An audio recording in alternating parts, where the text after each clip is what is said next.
Bom, uma boa tarde para vocês. Eu estou fazendo essa gravação porque eu acho que eu também tenho que me expressar tanto na parte política quanto em outras partes, né? Todos nós sabemos que nós vivemos num país totalmente democrático, em um país que depende, né, da, dos afazeres dos políticos, daqueles que é eleito para poder tentar ajudar o povo brasileiro, a todos nós. Pois bem, primeiramente eu quero agradecer a todos e vou falar meu nome. Meu nome é Antônio Bezerra do Nascimento e meu nome de guerra é Bezerra. Tá? A partir de hoje vocês sabem que vocês estão falando com Antônio Bezerra, né? E meu nome de guerra é Bezerra. Bom, gente, muita gente fala que todos que entram lá no Congresso Nacional, né, como deputado federal, eles vão fazer alguma coisa. Eu não acredito, porque é muito difícil, né, você tomar uma decisão. Quando é só você, dá até para a gente acreditar, mas quando você depende de 513 deputados federais, fica difícil, né? Porque a pior coisa do mundo é quando você é, observa que nesse país existe vários partidos. É diferente dos Estados Unidos que só se elege lá no máximo são dois, né? Que é o republicano e o democrata. Que o Brasil já era para ter tomado essas decisões de não ter tanto partido para que possa ficar brigando, discutindo um com o outro lá no Congresso Nacional e principalmente no Senado. Principalmente no Senado, que é uma casa que estão lá para poder se explicar para o povo e a última palavra sempre são deles, né? Para poder avaliar o que o Congresso Nacional manda para eles e a gente não vê eles fazer nada. Então eu acho que tem que fazer alguma mudança, né? Porque não se pode continuar da forma em que o Congresso Nacional está andando, né? Você vê aí esse negócio aí do INSS, né? Que eles querem aprovar. E no final das contas fica puxa para lá, puxa para cá. Esse problema aí já vem desde o Fernando Henrique Cardoso, né? Para mim foi um dos melhores presidentes da República, para mim particularmente, porque teve coragem de encarar os grandes bancos, né? Os grandes essas pessoas que fazem com que você pague muito juro. Antigamente tinha vários planos, né? Tinha várias moedas, como o câmbio negro, o próprio dólar, que era muito descartável na época. E o Fernando Cardoso ele conseguiu sim fazer com que o povo entendesse que tudo depende da inflação. Ou seja, a inflação é o pivô de tudo. Ou seja, se você não acabar com o juro, você não vai acabar com nada.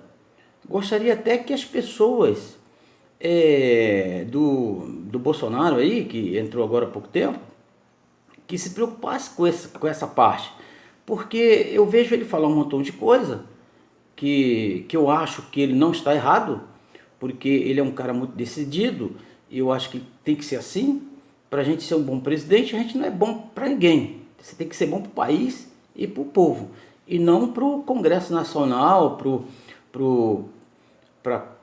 os senadores, para o judiciário. Não. O que o Bolsonaro está fazendo são coisas sensacionais. Ninguém vai entender ele nunca, porque ele está tirando a mamadeira da boca de todo mundo, como o Fernando Henrique Cardoso também fez nos seus 8 anos de mandato, que acho que foi o único presidente que cumpriu os primeiros 8 anos de mandato na história do Brasil, né?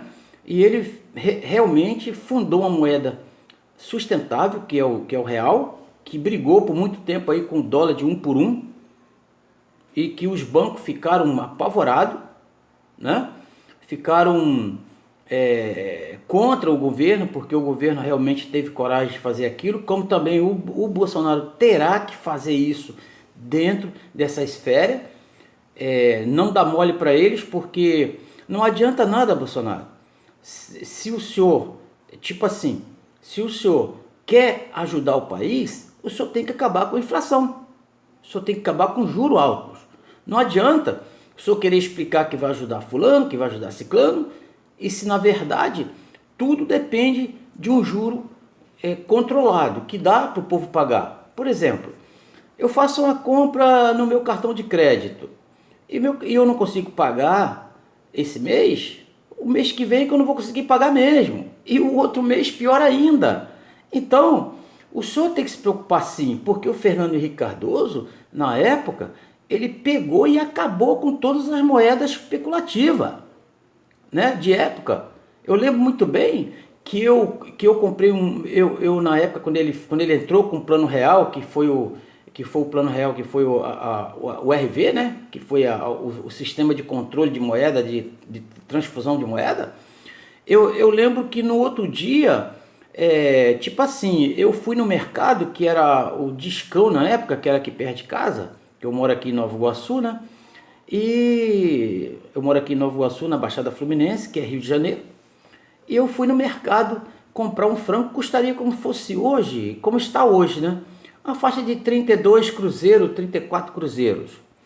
E no outro dia, quando o real passou realmente funcionar, que entrou o RV para poder controlar todo o sistema de moeda, eu comprei frango, sabe a quanto? Eu vou até mostrar para vocês, eu não sei se eu tenho que ir ali aqui dentro da minha gaveta pegar aqueles papelzinhos que eu tirei a xerox e guardei. Eu paguei a 50 centavos o frango, né? A 50 centavos um frango, R$ 1 o frango, um frango grande. Eu fiquei assim de queixo caído. E isso aconteceu por muito tempo, não foi por pouco tempo. Os 8 anos de governo dele fez com que o Brasil saísse da miséria 200 anos, né? E as pessoas não entendem essa parte. E me parece que o senhor Bolsonaro, o nosso presidente da República, votado por todos nós, ele não está observando isso. Os bancos estão quietinhos, eles estão levando o juro deles, estão fazendo essa arruaça toda, estão comprando os dólares que aparecem por fora, por aí, para poder eles guardarem e quebrar. Eu acho que o presidente tem que observar esse tipo de coisa. Eu estou dizendo presidente, mas quando eu falo presidente, eu falo todo ministeriado, né? Desde do ministro da Economia, da Fazenda e de outra, e principalmente da Casa Civil, eles têm que observar que isso é prejudicial ao povo brasileiro. Não adianta, país nenhum consegue tirar o país da miséria, como o Brasil se encontra, que o PT deixou arrasado, se vocês não fizerem isso, acabar com a moeda especulativa, que são o juro que os bancos estão cobrando, né? Você vai comprar um carro, Deus me livre e guarda, os velhinhos, eles vão na agência, nos bancos que eles recebem, eu fico observando, eles ficam malucos, eles ficam doidos, eles ficam perguntando por que eles estão pagando esse juro todo, e os bancos ficam se justificando que é aquilo, mas ninguém vem chegar a se explicar para o povo que o banco não deve cobrar esse tipo de juro para ninguém, porque ninguém merece, né?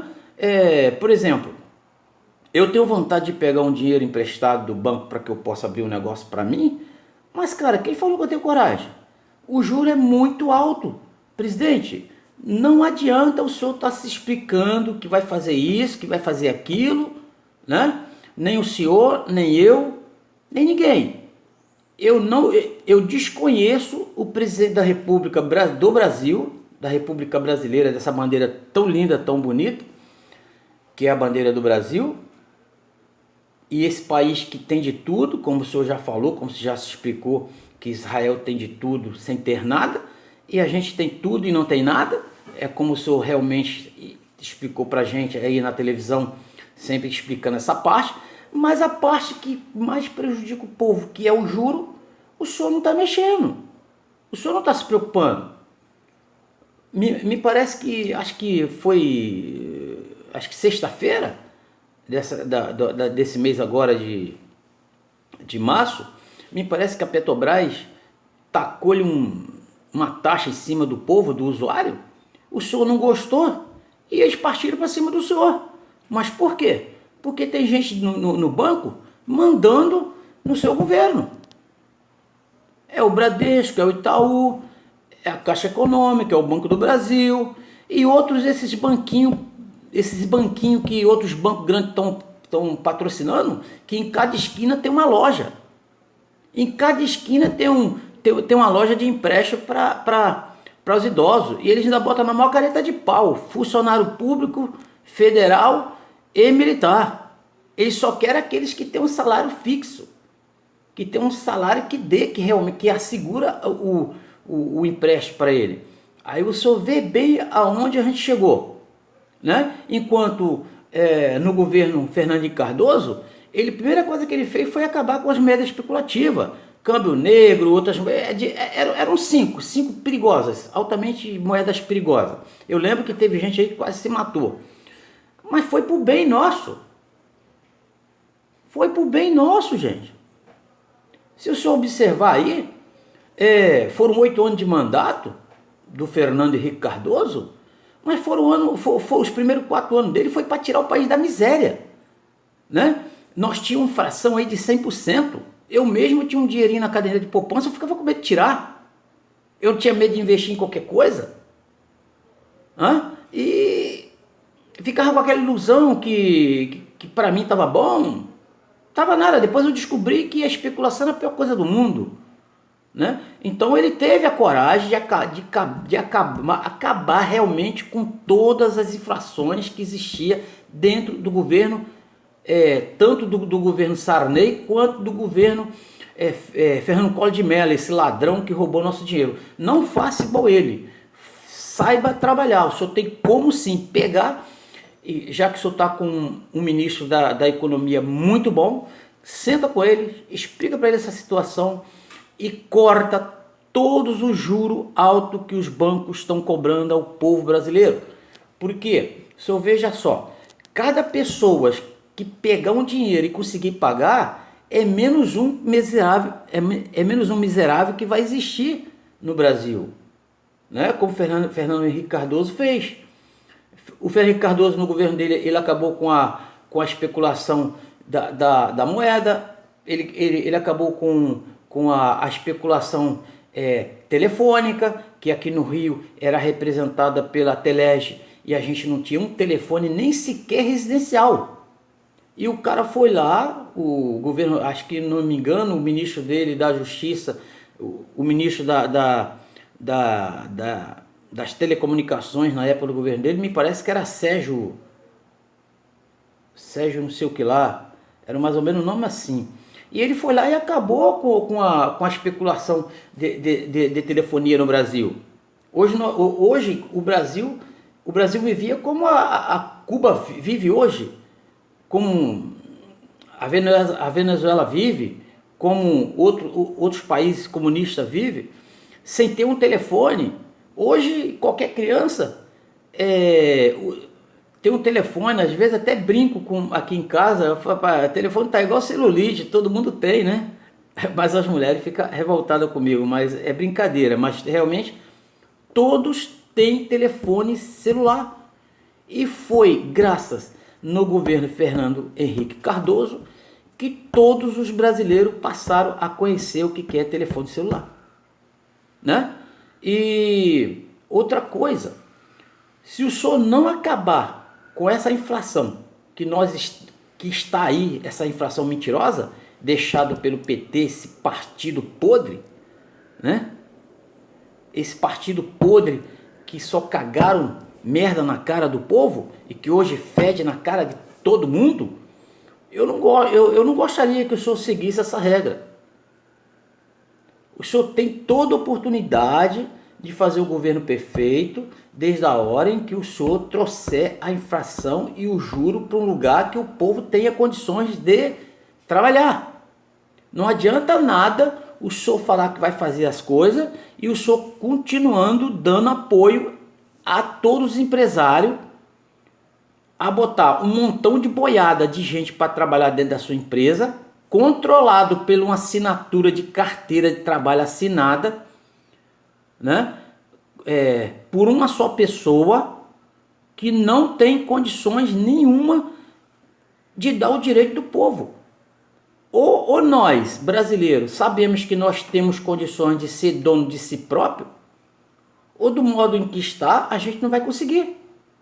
Por que nós não vamos conseguir? Primeiro, é um montão de gente desempregada que o Lula deixou aí.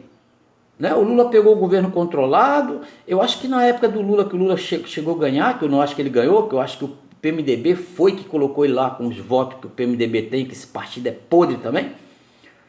Se ele faz as coisas do modo em que deveria fazer, não tinha chegado nessa situação, né? Porque você vê mais de 14 milhões de brasileiros desempregados.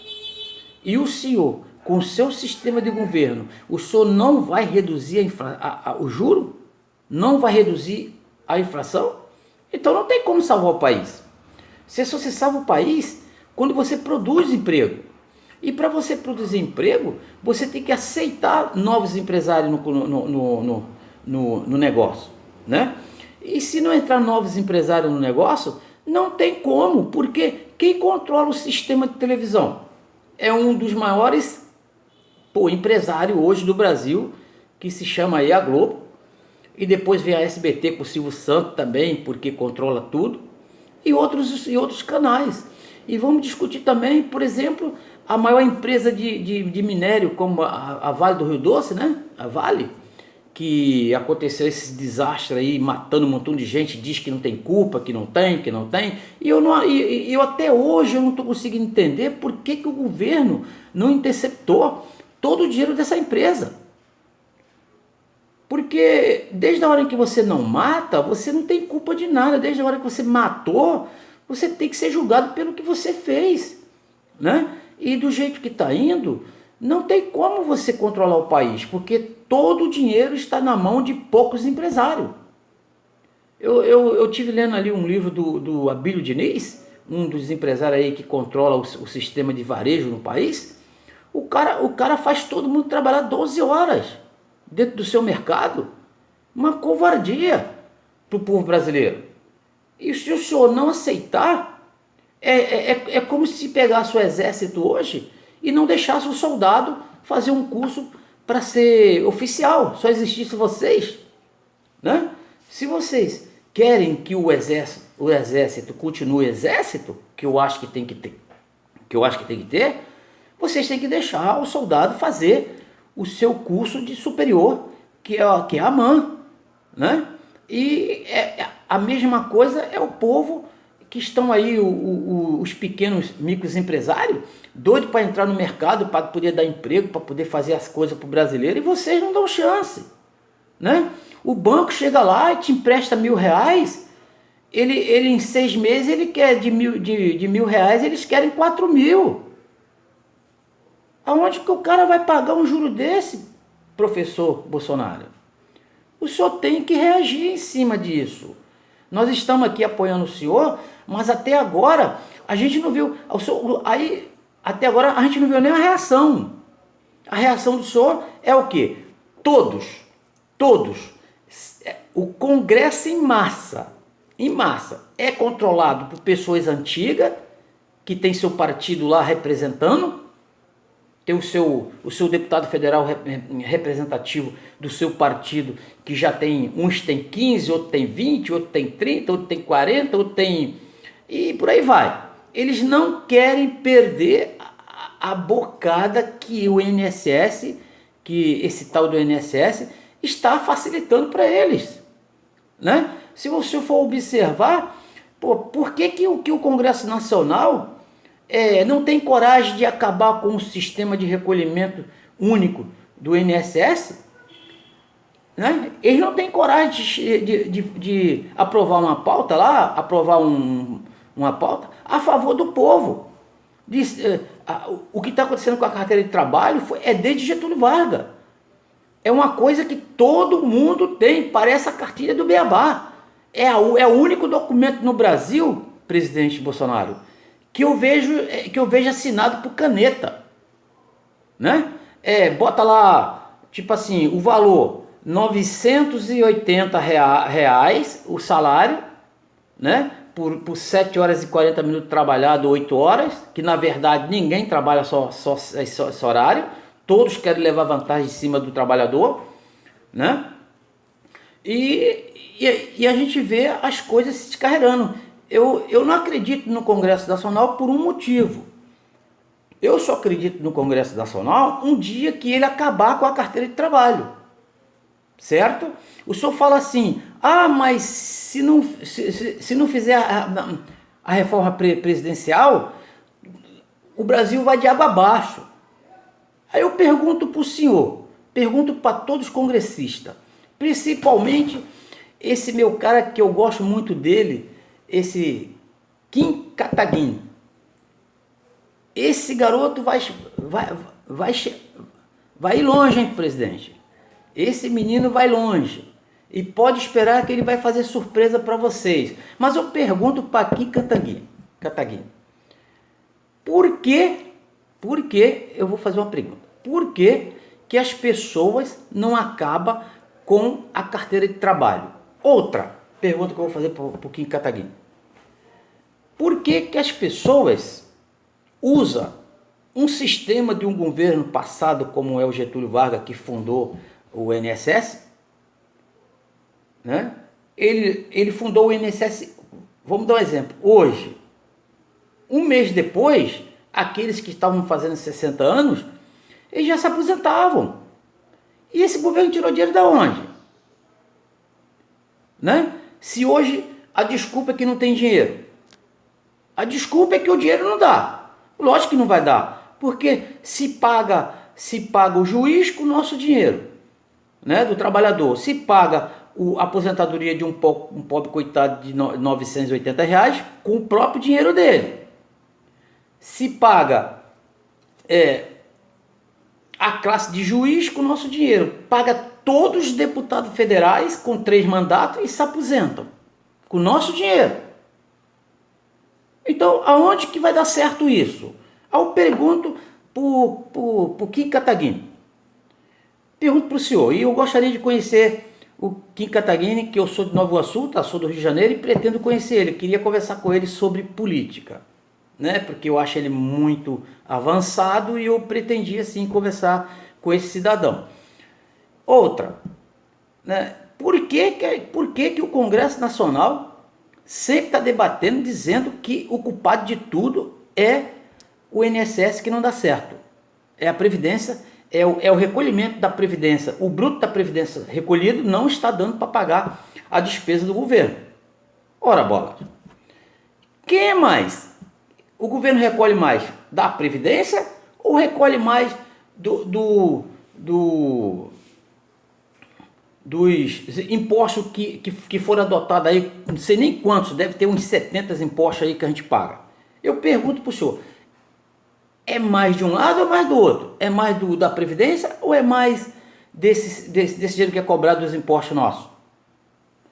Aí eu pergunto para vocês, o que Getúlio Vargas fez para que ele pudesse pagar, na época, com 20 milhões de brasileiros? Hoje nós temos 200 e tal, pagando aí uma faixa de 190 milhões de brasileiros, pagando imposto, pagando todos os impostos legais e pagando o INSS legais, né? Então eu faço uma pergunta pro Bolsonaro e pro Kataguiri também, que ele representa a gente lá no Congresso Nacional, que eu gosto muito dele, que eu acho que ele vai brigar por nós o tempo todo. Eu pergunto,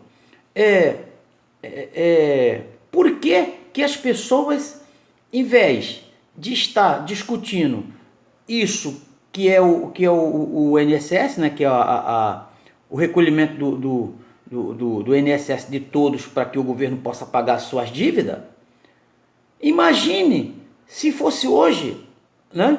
Se o Getúlio Vargas voltasse hoje e querer que ele fizesse esse sistema de governo que ele adotou, que foi esse plano de saúde para todos nós e esse plano de previdência que ele fundou na época, que está até hoje aí todo mundo mamando nesse plano de previdência, que todo mundo, desde, ó, eu não vou mentir para vocês não, bicho, do presidente da República, do Congresso Nacional, do Senado, inclusive a classe de advogado do Brasil, eles vivem em cima disso tudo.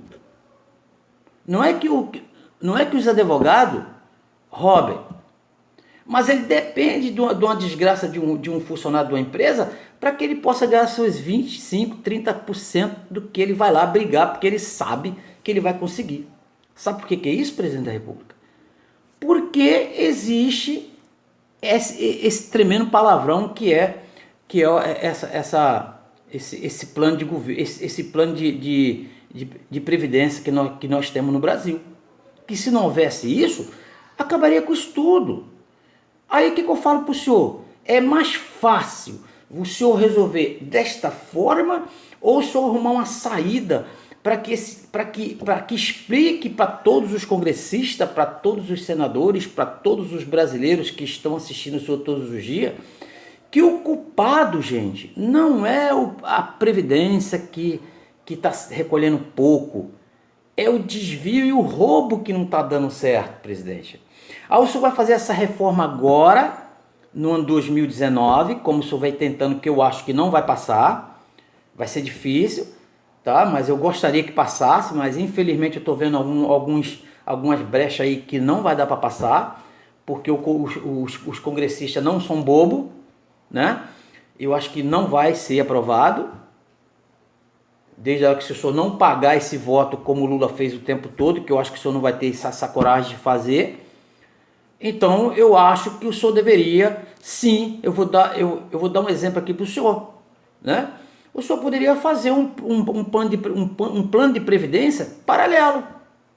Por exemplo, se o senhor chegasse, né? Ah, mas eu não posso fazer outro plano de previdência porque eu vou derrubar o meu próprio plano de previdência. Ah, então o medo é isso, né? Todo mundo mama, todo mundo quer usar o dinheiro do povo para pagar todas as dívidas do país, paga dívida de Petrobras, paga dívida de falência de banco, paga tudo, né? Mas saída mesmo vocês não conseguem fazer. Então tá aí uma ideia, faça igual o Getúlio Vargas fez em 38, ou foi em 32, acho que foi em 38. E o que ele fez? Ele pegou e fundou o seu próprio sistema de previdência, que até hoje todo mundo levando vantagem em cima disso aí. E por que o senhor não pode fundar uma previdência paralela a essa previdência? Por exemplo, o senhor pode chegar e mandar que os bancos, por exemplo, Caixa Econômica, Banco do Brasil, Bradesco, Itaú, esses que são mais que faz a gente de palhaço, que são as maiores bandeiras de banco que existe no Brasil, Santander e outros, o senhor poderia abrir uma exceção e pelo menos começar com 3 banquinhos aí e fazer com que eles dê o direito de dar a previdência, de escolher a empresa que vai empregar nós, a empresa que vai fazer o registro daquele funcionário, daquele quadro de funcionário da sua empresa, ele vai escolher a previdência para aqueles funcionários. Aí o senhor aí lá vai estar o plano de previdência do governo federal, que é o que está aí, essa bagunça, e esses bancos vão apresentar suas previdências para essas empresas. A empresa vai escolher, não, eu vou escolher, digamos assim, Caixa Econômica. Ah, eu vou escolher Bradesco, eu vou escolher Itaú. Então eu vou pegar meus 50 funcionários e vou pegar e esse dinheiro que eu vou recolher desses funcionários vai para esse banco vai tirar uma parte desse dinheiro e vai passar para o governo, que é aquele dinheiro que o governo terá que assegurar aqueles que não são empregados, que não está empregado, infelizmente, que precisa do INSS, né? Com isso, o governo não vai perder, mas vai dar qualidade de atendimento a essas pessoas. As pessoas realmente, eu tenho certeza que se esses bancos fizessem isso, né, tivesse o direito, as pessoas até com 25, 30, 35, 45, o cara, eu como trabalhador, eu que escolher o meu plano de aposentadoria. E não o governo bater o martelo e dizer, não, tu vai se aposentar com 35 anos. Com menos você não vai conseguir. Isso não existe. Se eu pago, eu tenho o direito de me aposentar. Posso me aposentar até com 10 anos. Só é o banco aceitar o meu plano, né? Ou o banco adotar um sistema que ele vai recolher meu dinheiro rápido e vai me aposentar rápido. O dinheiro vai pegar e vai investir. O problema todo, presidente, é que o governo está pegando o dinheiro do povo e tá deixando o dinheiro parado, não está investindo. Os bancos particulares, eles investem. Ele pega o nosso dinheiro que a gente bota lá na nossa poupancinha e vai lá e compra dólar, compra ações de governo, compra ações de outro país. E com esse juro, com esses ganhos, eles pagam a gente e ficam rindo, né? Ficam rindo. Enquanto o governo pega o dinheiro do povo, uma bolada tão grande, cara, é muito dinheiro, seus ministros. É muita grana vocês falar que o dinheiro não dá. Agora, vocês pegar, tipo assim, igual o meu dinheiro. Eu tô completando agora, eu tô com 57 anos, né?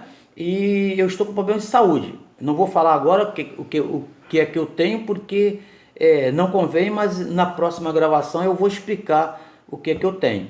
E que até agora eu não consegui me aposentar, infelizmente. Que é esse sistema safado que está aí. Que se fosse um sistema de previdência de capitalização de bancos particulares, eu duvido que eu já não tivesse aposentado.